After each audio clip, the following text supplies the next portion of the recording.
The reason I want the eye sockets to be close to or at overall width before placing the eye is because to start off here, I want to place the high point of the eye inside the socket. If the socket is too narrow, then the high point of the eye becomes misplaced. It comes too close to the center line, and I'll end up with a portrait whose eyes are too close together.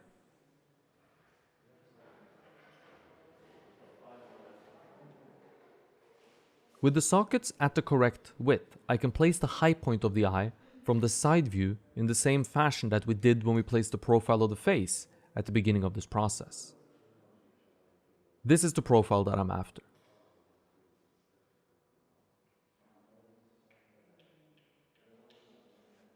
And here you can see what I'm trying to sculpt from the front view.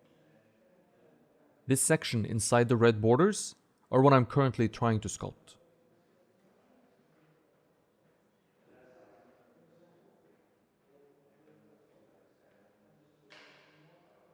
This is the high point of the eye itself, more or less. It gets potentially a little bit more complex than that, but to begin with here, dealing with this red section as the high point of the eye is going to work really well for us, and is going to set us up really well for what happens later.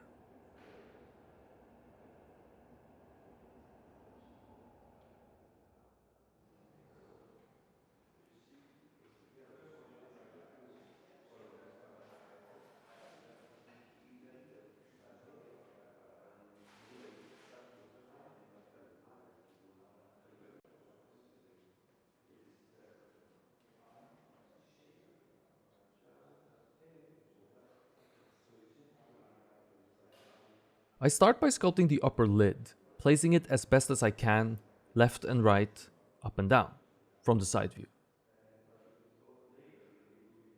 In order to stay flexible, I'm only sticking to this thin pancake shape, which is going to be in the center of the eye, the high point of the eye.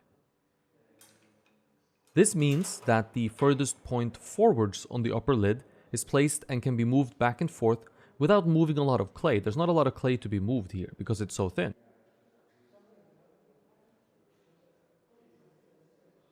Cutting back into an already established eye means that a form that needs to be round becomes flat, and we want to avoid this at all costs.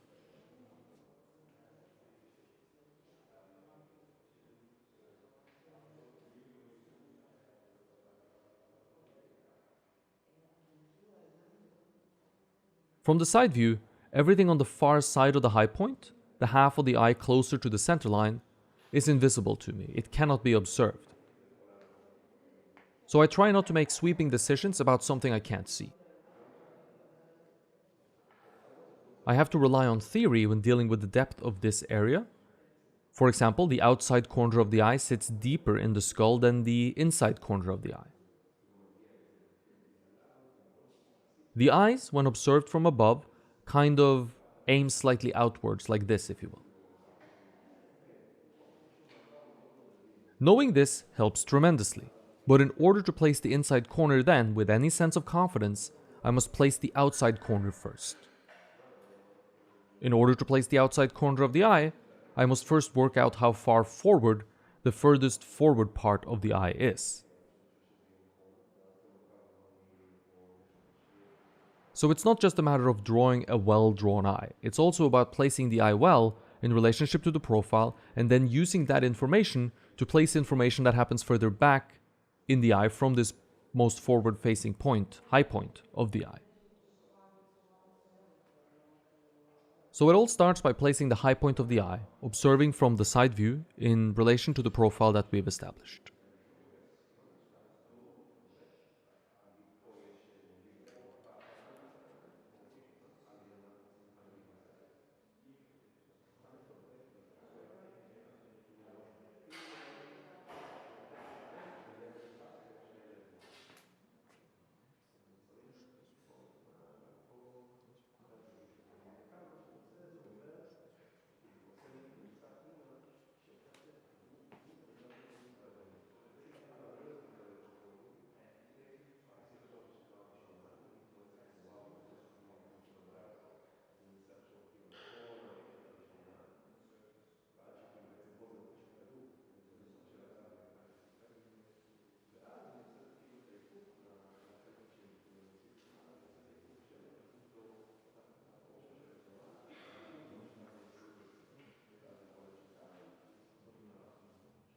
With the upper lid placed in a spot I think is decent, I move on to the lower lid and the bag underneath the eye.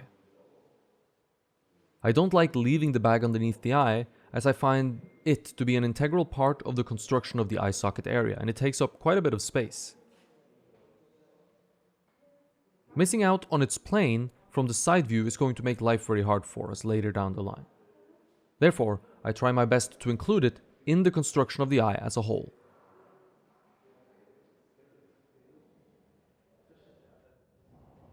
In order to get a better feel for how the eye fits within the socket, I build a profile for the eyeball as well.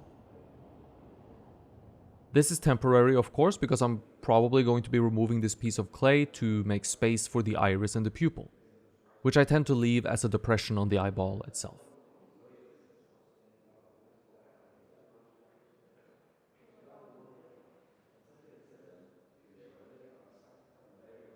The clay there now simply serves to make sure I have something to look at that looks like an eye, without really needing to commit to it just yet.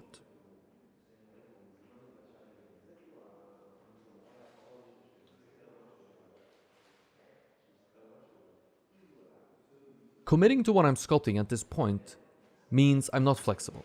And if there is something you'll really need when sculpting eyes, it's the ability to be flexible and change them as you go along. Because I sculpt eyes from the side view, I obviously cannot sculpt them both at the same time.